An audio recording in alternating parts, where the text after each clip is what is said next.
Ready now. So in just a moment we'll go to Jimmy Lennon Jr. 12 rounds of action. We have a unanimous decision. Yep. Here are the score totals.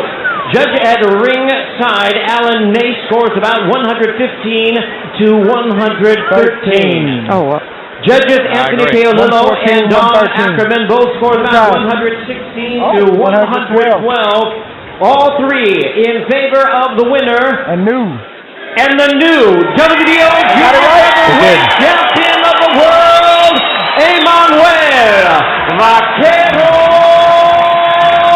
Navarrete. So hopefully we are going to be hearing less of that where Isaac Dugbe is concerned and more of great announcements saying that and the new world champion is Isaac the Royal Storm Dugbe, and then subsequently and still. So that's how we will go into the Joy Sports track today. Hello, I'm Gary Al Smith. Thank you for your time. For the next 46 minutes, 45 and 15, 14, 13, 12 seconds, you get a drift. We'll be talking about that. But there are a couple of updates that you should know on the local boxing circuit. Even as this weekend marked what I like to call the official start of the 2020 global boxing season with some really big fights happening stateside, and there's going to be more coming up this year, but I'll be discussing that at a later date. First off though, so Isaac Dugbe is going to be fighting. Hans Mensah-Ando is in studio with me, Nathaniel Ato in studio with me. Together, probably some of the two boxing best boxing minds that we have in this country. Pleasure to have you for only 45 minutes. I like the 45 minutes. Only 45 minutes. We'll take the 45. Yeah, Muftar Nabila will be a supporting cast as well, just like myself. Our boxing knowledge is not bad, but as compared to Nat and Hans, it's quite rudimentary. They're in a league of their own. Yeah, they're in a league of their own. So we defer to their. We'll put in the plaster on the main block work and so on and so forth. So Hans, we know that. What's it called? In boxing, we are having some interesting things happening in Ghana. First of all, Isaac Dugbe, we understand, is going to fight. Didn't he say he was going to invest? Oh, that was what we heard initially from his father. And I also remember him saying that it was something they were considering, that he was going to further his education. But I think that they've probably listened to counsel. These things happen. Look, boxers learn throughout their journey, and for me it was really bad, and it would have dampened the spirit of the young chap if the father decided that, look, put a hold to boxing or probably quit boxing and go to school. That would indirectly be telling him that you are not cut for this. And we are talking about somebody who went all the way to win a world title. Look, as devastating as those two losses against Navarrete were, let's not also forget that he has some amazing fights, here in Ghana and also out there, in the United States when he won the title as well. Nobody can tell me that Isaac Dugbe is not cut out to be a boxer and a world-class boxer at that. He simply came up against somebody who was better than him. It doesn't mean that he's not cut out to be a top-level boxer. So that really is. I think that they've listened to counsel and decided that the best route, the best direction for to continue with the career. So what's next in May? So in May, they've announced in April 11. Okay, so Enrique Benache is a man they are looking at, and another Mexican. I've been. Okay, so here's what happened. Spelled, how is the surname spelled? Bernacheon. CHE is what I have here. So you see, that's what I'm asking. I've seen two different things on two different websites. I've seen Bernacheon, I've seen Benache. Charlie, these Mexicans, because Navarrete's first name is Emmanuel with one M. And the Navarrete is one R double T. And even the Navarrete, as Emmanuel. Yes, you could actually pronounce Navarrete if you want to. Based on how it's spelled.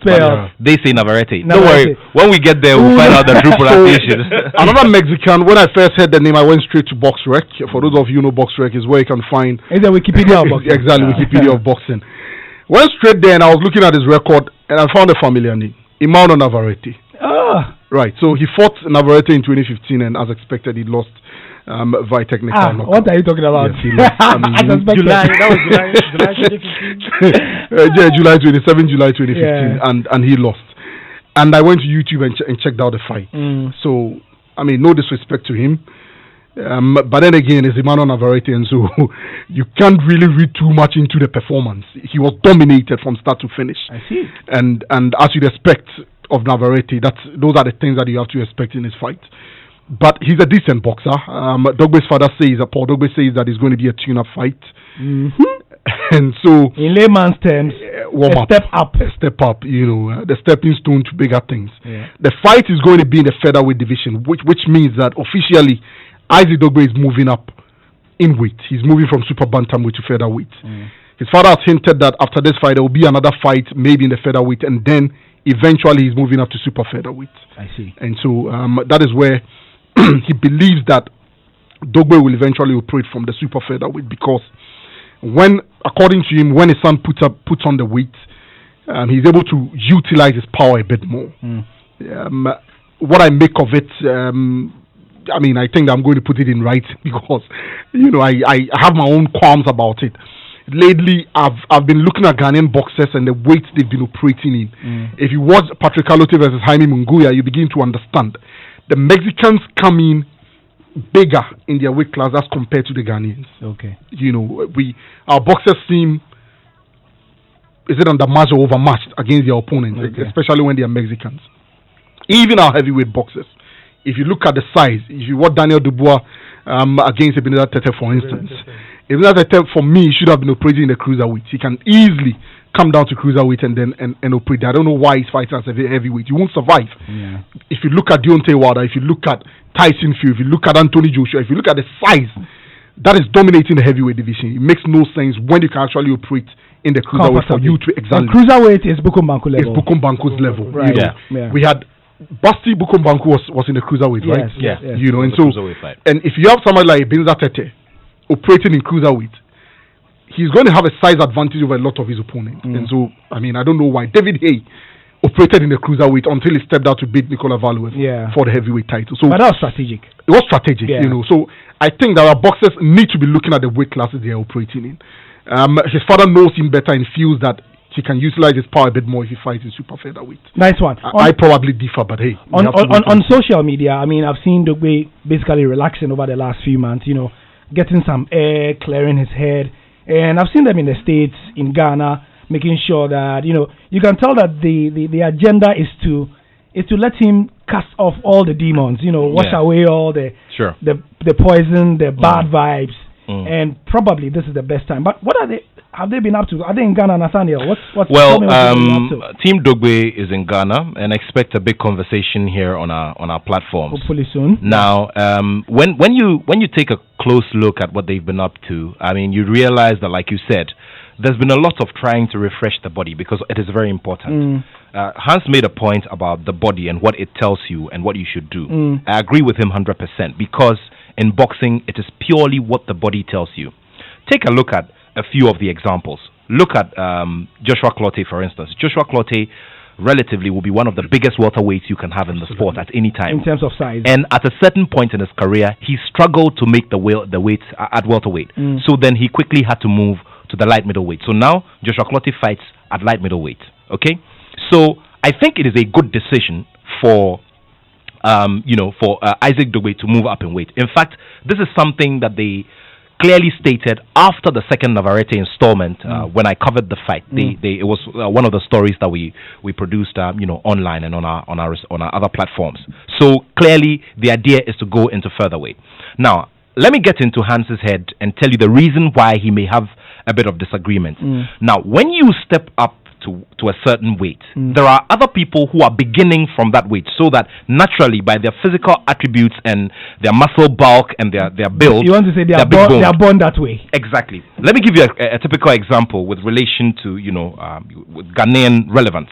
When Ike Bazooka Quartey staged the last fight of his career, he staged that fight against Winky Wright. Winky Wright is a childhood playmate of his, as a friend of his from way back. They were friends at amateur level. Now, they treated fans to this high-paying bout, high-profile non-title bout in Las Vegas, when he staged that last bout. Now, he lost that fight. He was knocked down twice, because Ronald Winky Wright naturally has a better reach, he's better built and all of that. Ike Quartey emerged from the welterweight division. So there is always that difference. And I believe that those are the few challenges that Dogbe will be experiencing. However, this morning we were having a conversation, in our editorial meeting, and we're talking about how we've seen boxers with that kind of deficiency who have come up and done magic against bigger opponents physically. And Mike Tyson is the authority when it comes to this.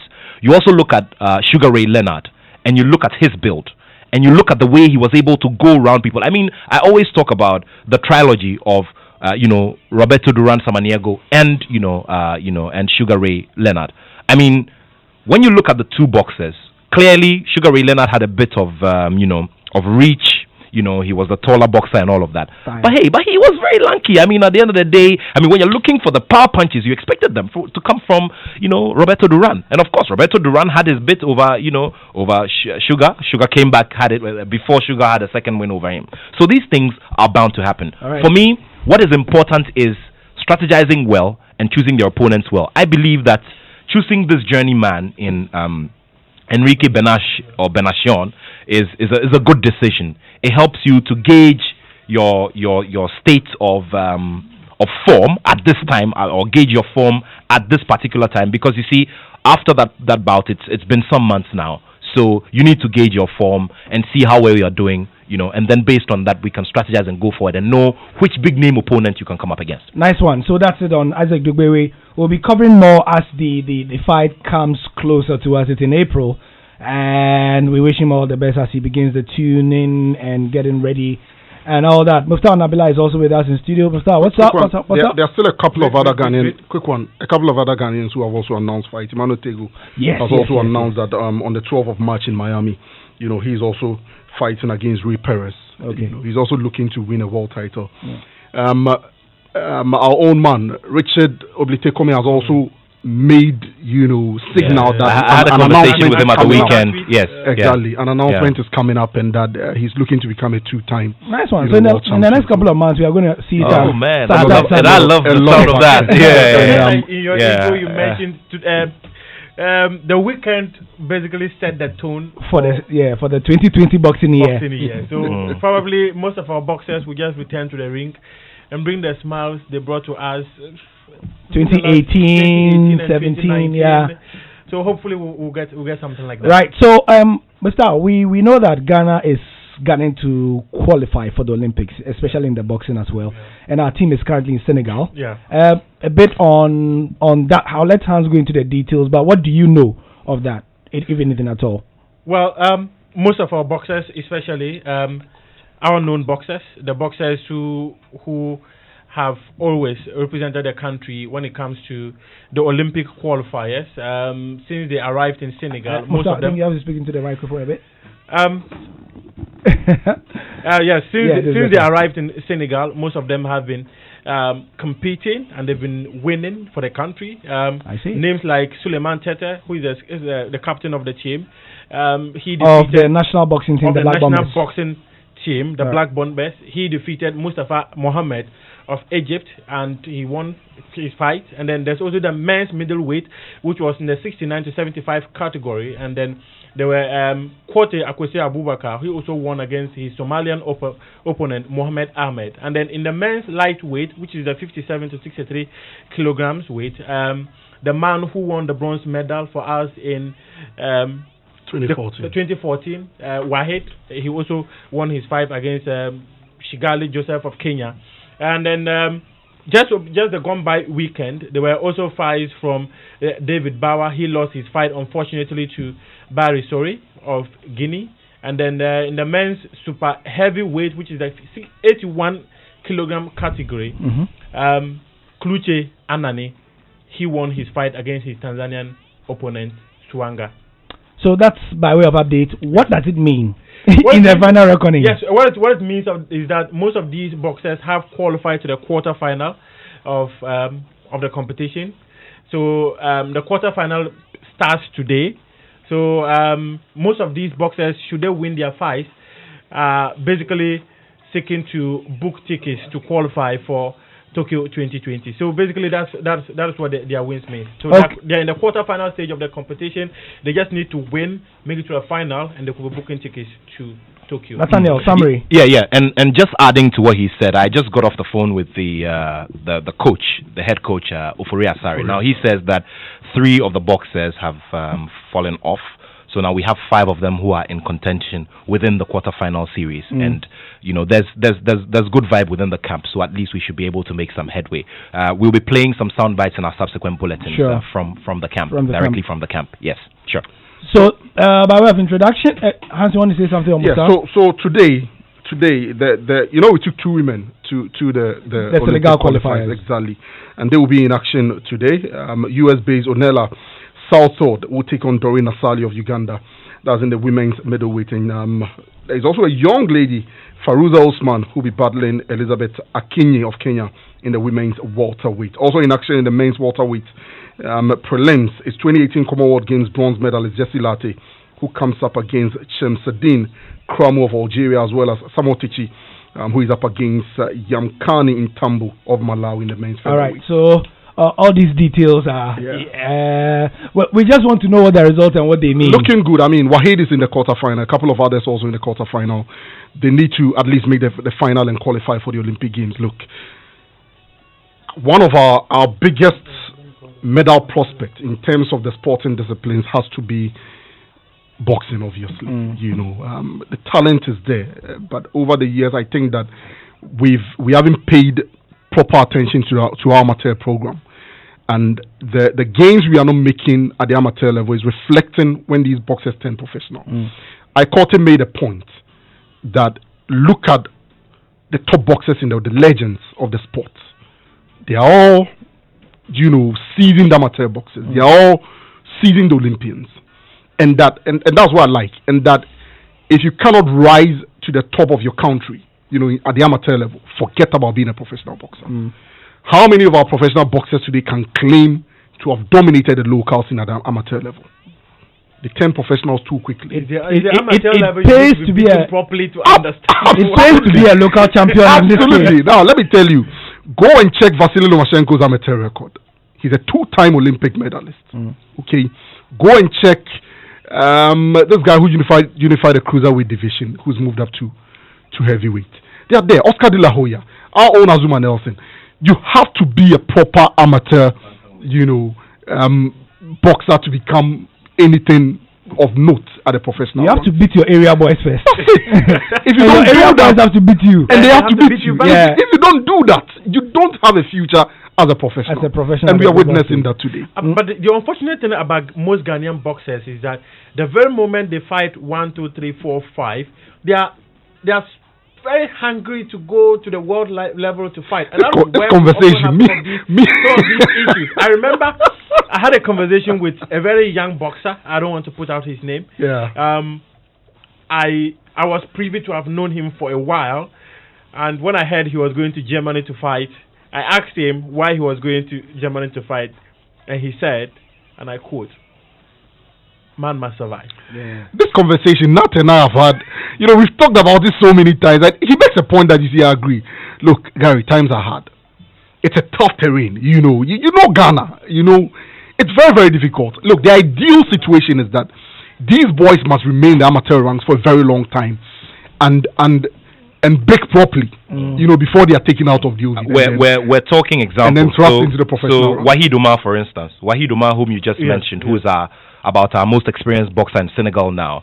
Look at the kinds of frustrations that he's had over the period. I mean, for our last solid performance at the Commonwealth Games, he was the only medalist. He won his bronze medal. To date, his $3,000, which was promised him, 2014. Yes, way back. 6 years now. 6 years.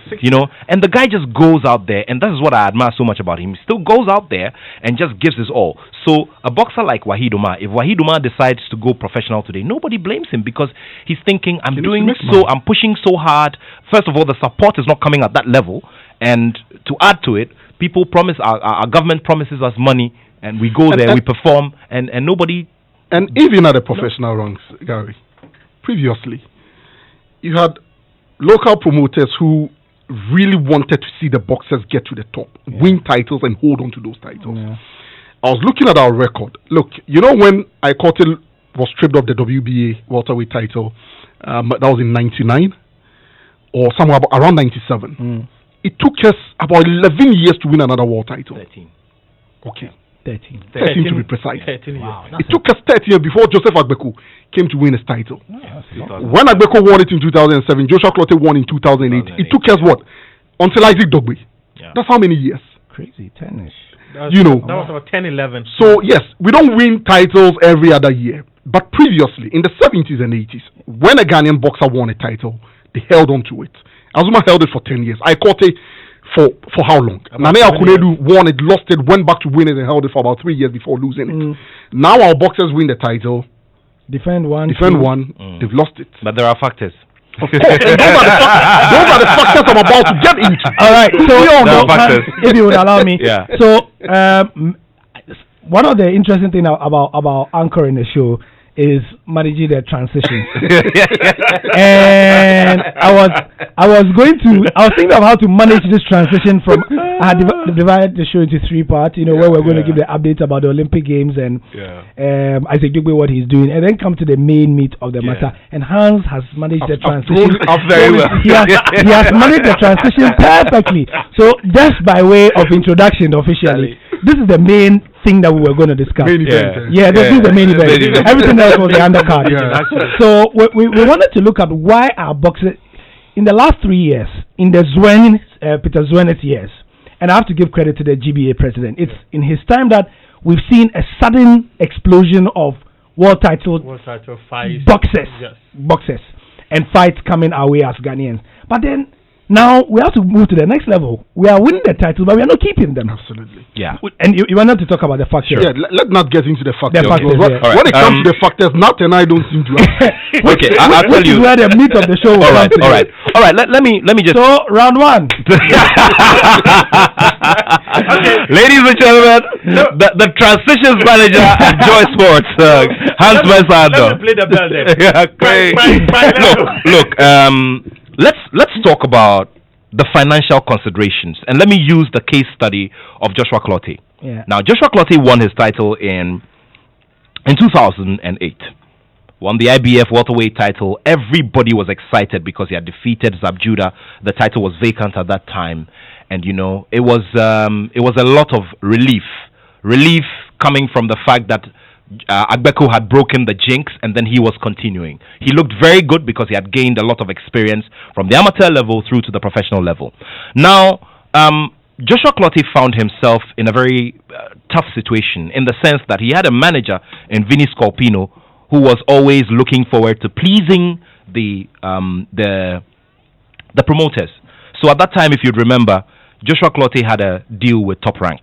And so any time that his manager went into the negotiations, the manager was seeking more of the interest of the promoters so that it would make more business sense for him. Because at the end of the day, if you please the promoters, they're always glad to see you. If you're cutting down, if you're undercutting your boxers and you go to them all the time, they'll give you, more business to do. So that was what Vinny Scorpino was doing. It frustrated Joshua, and at a certain point, he said to himself, you know something, we have to part ways. Before that, however, there came the critical point where Joshua had to, defend the title.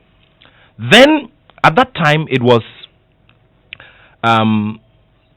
Isaac Latchwayo of South Africa. Now, he was the number 1 contender, and so he had the first right to fight Joshua in that title defense. Yeah.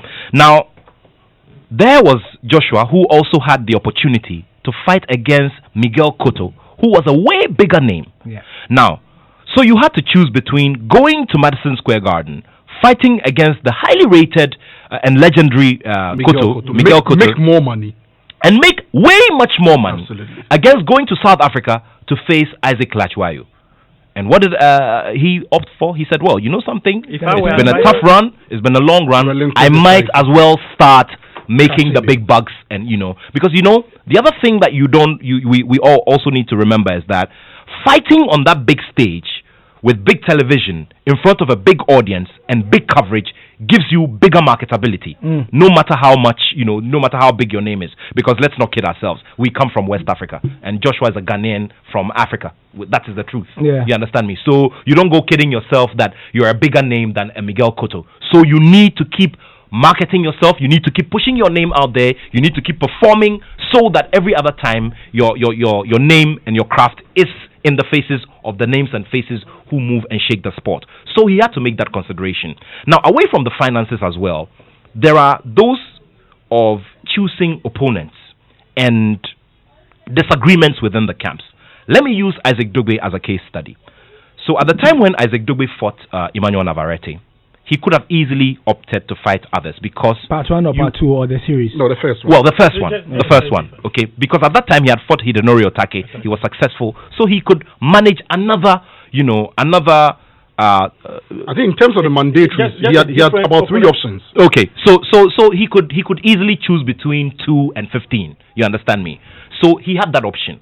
However, within the camp, there was Mike Altamura, who was the matchmaker, Australian-born Mike Altamura, who said, no way, guys, let's go for Emmanuel Navarrete.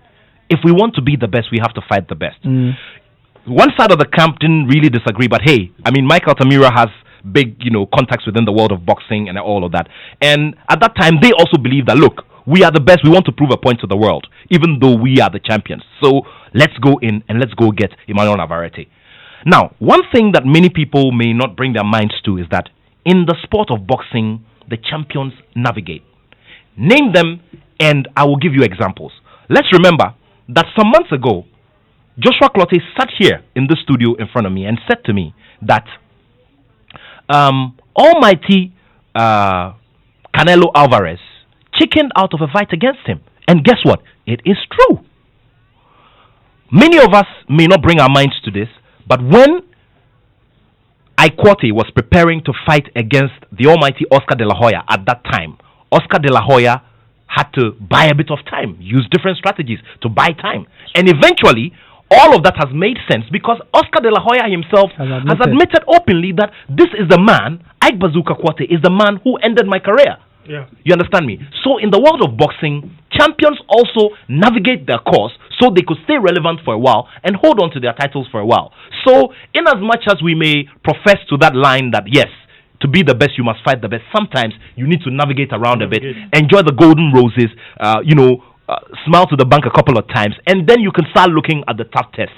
Of course, you see, when you keep navigating your way around, there will come a time when you can't run away anymore. So it's either you relinquish the titles and leave someone to fight for it, as in the case of was it Ray Bertrand? Richard Comey. Yes, because at that stage the champion wanted to be smart. The champion was Ray Bertrand. No. Relinquished it for Easter Junior and then Richard Comey to fight it in 2016. Okay, but this was when he fought it and won it eventually. Okay, it was Garcia. Yeah, Garcia was the champion, yes. and then the IBF said to him, fight it, yeah. You know something, you either defend this title against Comey or you relinquish, and he opted out. So clearly, I mean, because if he was confident that he could defeat Comey, he would have fought for it. But you see, you understand I think the Mikey Garcia scenario was similar to the Joshua Clottey scenario. He had more money to make elsewhere than with Comey. Exactly. So he let go of the title. That was exactly the reason most of the boxing absolutely. I agree with everything that I said. I mean, look, boxing is the financial side of your exactly. It's not a joke sport. So if you're fighting, you might as well be making money. Yeah, makes sense perfectly.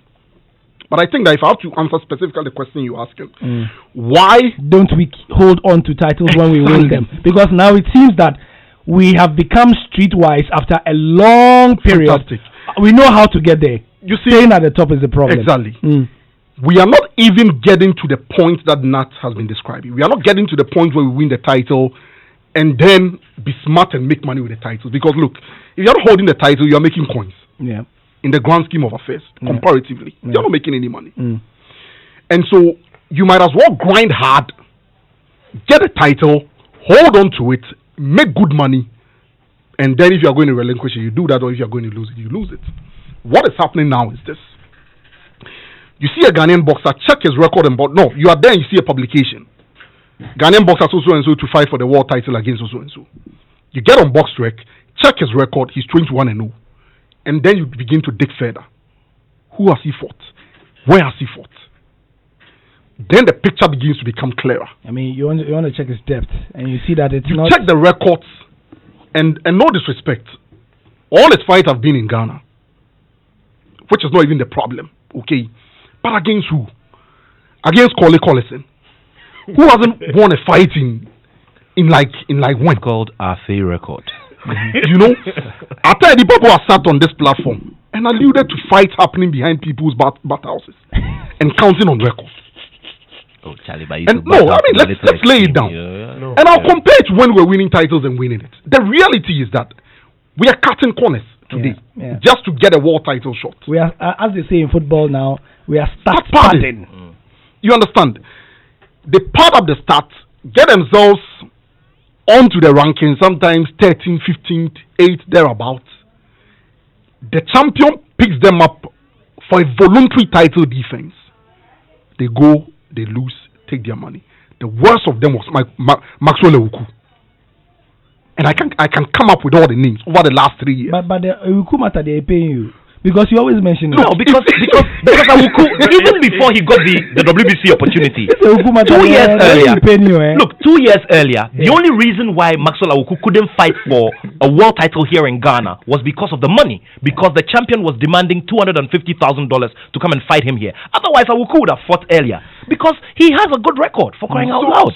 So you know, my point is that if you do a comparison to what we had, and why the likes of Azuma Nelson, Ikoti, and Co were holding on to their titles is because they didn't cut corners. Yeah. And that is the reality. Yeah. And until we stop trying to cut corners, until we stop the start padding to get a world title shot. See, the point is not to get a world title shot. That is not the point. Boxing is a hard sport. If the purpose of you being in boxing is to get a world title shot and go and lose and make some, $50,000 US and the likes and come sometimes it's not even up. What really is the point? It's a hard sport.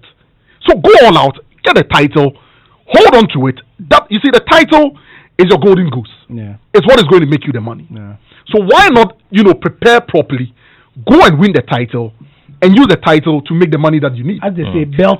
Gary, let me just quickly add something. And that is my worry. Can I quickly please add something to this? Go ahead. I was talking about harmony this morning. Harmony in camp. And harmony in camp is very, very critical. Because, for instance, in the Isaac Dogbe example that I cited, in the build-up to all of this, everybody had to play a role.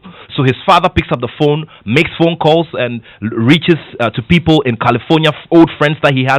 And of course, look, let's not take anything away from Team Dogbe. They have the contacts. And trust me, in this sport of boxing, your networking is one of your biggest tools. So when you have a team, everybody plays a role to complement the eventual effort. You understand?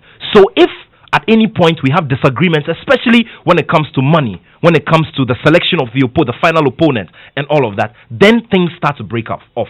You understand me? So harmony is very, very important, because at a certain level, I mean, when you fight and you get to the contender level, there are many more people playing a role within your team. Because aside your manager, there is the trainer, there is even the physical trainer who comes to do his bit and goes away. Okay, there are those who are negotiating for sponsorships. There are those who are dealing and liaising directly with your team, your promoters. Your promoters, exactly. So all of these things have to come together to make business sense. Otherwise, there is always trouble. And you see, once that also happens, it starts affecting the boxer. Because what really you have to do in the critical periods is to just go to the gym and get yourself ready for the bout, and let the rest of them worry about the other things. Let me deal with the promoters that we have currently. The problem is not merely the boxers and their lack of ambition. Look, in fact, sometimes the boxers are driven by the promoters. They fight when the promoters tell them to fight. You understand me? Because you are in Ghana, you are not making money. The only time you make money is when you fight. So if a promoter comes and says, "Look, I've secured a fight against this Togolese boxer here. Go and fight and take something," so you go and fight. And that's the reality. The current generation of promoters we have are also cutting corners. Which you see doesn't make business sense. Everybody is cutting corners. Nat is talking about the business. I agree. I don't think there is any promoter in this era who has made a quarter of the money that Azuma's promoter made. Or a quarter of the money that Ikote's promoter made. Why? And it's simple, really. Because the promoters of Azuma Nelson had their boxer holding on to the world title for a very long time. He won it and held it for a very long time. Look, I'm looking at the record here. Ebenezer Tete, until he fought Daniel Dubois last year, his record stood at 18-0 with 16 knockouts. 18-0, a heavyweight with 16 knockouts. He lost the fight against Daniel Dubois in round 1. In the first round. I watched that fight. I can tell you that if this man was being handled by Azuma's promoters, they won't throw him into that fight. Yeah. Because they know he's not ready. Because they know he's unprepared. Today, and I'll raise this issue, as controversial as it may sound, I will raise it. We have Wasil Mohammed throwing a challenge to Emmanuel Navarrete. Are you kidding me? And you have his handlers also backing that call. No disrespect. Look, maybe they are doing it only because they know that because it will pay. It will pay. That is the only thing. And that's, sportsmen are built through the ages. I'll move from boxing to athletics. We saw Usain Bolt in the 2004 Olympic Games in Athens. He came in last in the 100 meters. Fast forward, how many years down the line? Another 4 years. 4 years. Another 4 years down the line. He was Olympic champion. Sportsmen are made. You saw a 16 or 15-year-old Wayne Rooney. We saw a 17-year-old Andre Ayew. They grow through the times and the experiences. For all that Wasil Mohammed has achieved, you cannot match him up against Emmanuel Navarrete now that we are talking. Don't do it. Yes, there's always a puncher's chance. It's boxing, anything can happen. But do realistic analysis and come out with a possible outcome. And the possible outcome is that Navarrete will obliterate Wasil Mohammed. And that is the plain truth. But people are backing this cause, knowing very well that the chances of this boy winning is very slim. And we are talking about a young boxer. Here's what happens if you lose against Navarrete. Unless he puts up a showing, as in the case of Azuma Nelson in his first world title fight, where he lost. You can have a situation where his entire career goes down the drain. He suddenly becomes a journeyman. Because in the case of, was it Robert Easter and Richard Cummings. Even though Richard Cummings lost, like everybody liked it. Look at the performance he put up. So it was quite clear that the Americans wanted him back on. We are throwing boxers into fights they are unprepared for. Yeah. I'm coming. We can talk about the business, but really, how much money are they making? And would it be sustainable? And that's really the question. For me, okay, my business model, if I was a promoter, would be to go through the mill with my boxer. It's tough. If you ask Michael Amu Bediakun, Richard Cummings promoter, his manager, he will tell you it's been a long, hard road, but they went through it the right way and won the title. I'd rather we go through the fire, win the title, and then be durable as much as possible. Okay. Then throw my boxer into a fight that clearly he has a very slim chance of winning. You're still on the Joy Sports track on 99.7. Hans Mensando. You just heard there. We've spoken about a couple of things, but we've settled on why our world champions in recent times, and we've had quite a couple. I mean, we've had Dugbe, we've had Richard Cummings, we've had Emmanuel Gimboy Tego. You know, behave yourselves.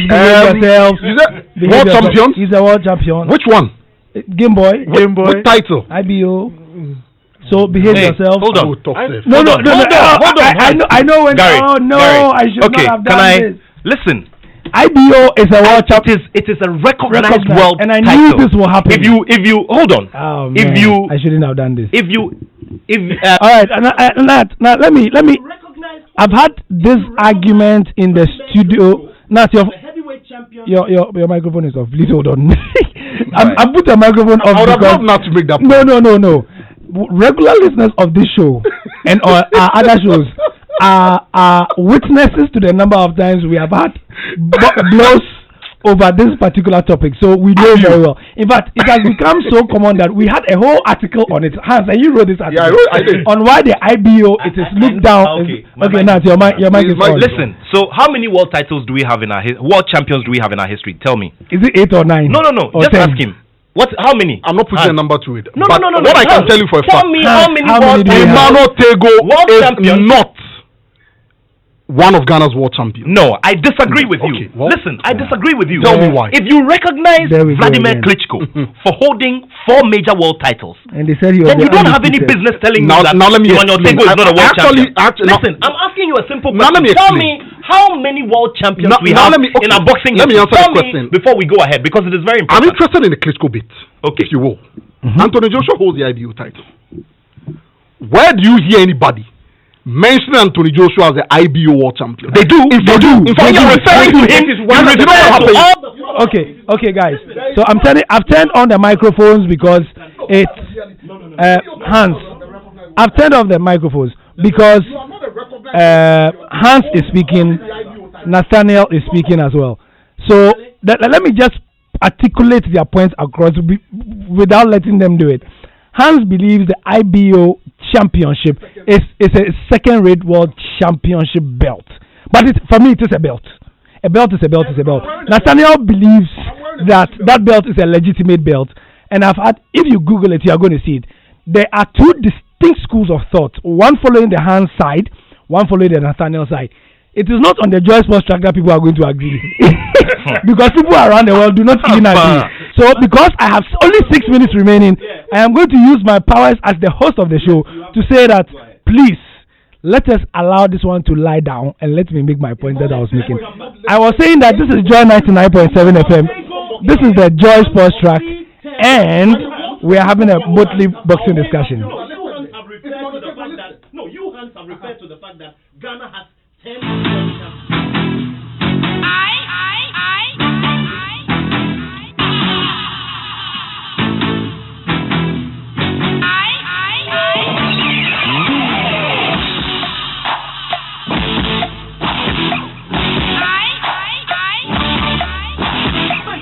All right, so my microphone is on, but the microphones are still off because the two guys are still going at it.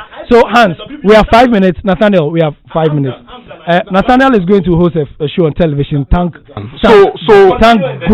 The final point. Otherwise, these two guys can go on and on about the this. final point on this is that you see, he mentioned Klitschko. It's the final point, but not the final word. No, yes, the final point on this. There is nobody who holds the IBO title alone. Okay, it has to be in relation with. You know what the IBO does? On their own, they can't even promote fights. They can't sanction fight on their own. So what happens is that there is a WBC fight, there is a unification fight, for instance, for the WBC, IBF, WBOW, whatever. And then they attach their title to that unification fight. So when you win, you take their title in addition. That's essentially what happens. Like basically into war. Exactly. Right. And that is how come Anthony Joshua is holding the IBO heavyweight title. Yeah. He didn't go and fight for it. But guess what? When Anthony Joshua's titles are listed, he is listed as a WBA, IBF, and WBO heavyweight champion. And then they will tell you that Tyson Fury currently holds a WBC title. Yeah. When you check, there are 4 recognized boxing sanction bodies, not 5. Okay, Hans, thank you very much.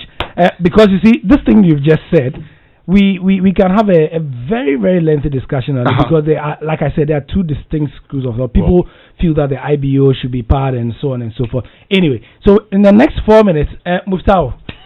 I don't even know what to say. Look, Muftau has been looking at the results. I'm sure you can see. It's pretty interesting, this is about the 5th or 6th time I've seen Nat and Hans go at it on this IBO, and they are both so passionate about their stances.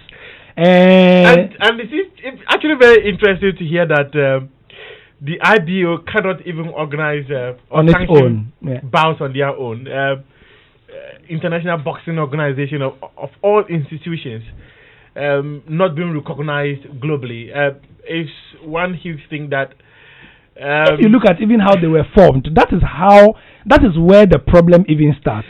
You know, that their legitimacy comes, or the lack of legitimacy comes from how they were even formed. So far as the institution IBO exists, their belts also exist. It exists. If you have one, Hans says it's second rate. Then Bukom Bangu is a world champion. You know the title he holds? The WBU title. WBU, yeah. Yes, World Boxing Union. So is Bukom Bangu a world champion? He's a world champion. My word. You know they have some IBAF. Exactly. Some Boxing is a minefield of titles. I think one key thing has to do with how both institutions are able to put forward their belts to be recognized globally, and the IBO have failed over the years to ensure that their title is one thing that everyone appreciates globally. If the title is not appreciated globally, people will not appreciate it. Just like he was mentioning. People are talking about the titles of Tyson Fury. No one is even commenting about IBO.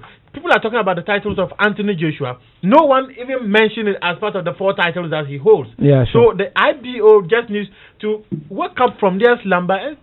Look, they're not going to wake up now. For it. That's a whole discussion. We They've can have been sleeping for years. a 1-hour show. So what I was saying before you guys decided to, take the show down the turnpike was essentially wrapping up on everything we've talked about why our world champions cannot be durable and keep their titles. It's been pretty interesting listening to the arguments that you and Nathaniel have put forward. Finances, basically, man must chopism. Yeah.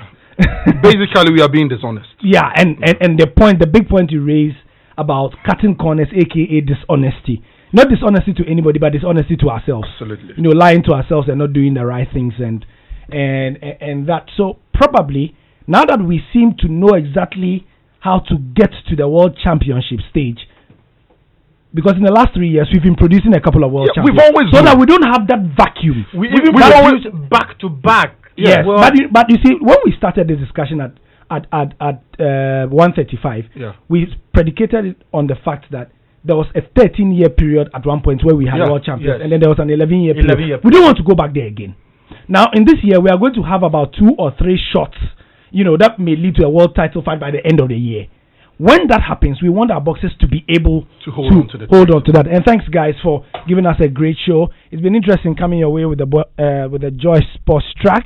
I'm Gary Al Smith, Hans Mensah Andor, the terrorist, and Nathaniel Atto, the other terrorist of the show, have been here giving us a good show. Muftao, Nabila, and I have been here trying to make sense of it all. We'll try and do that again next week. Less blues, more talk.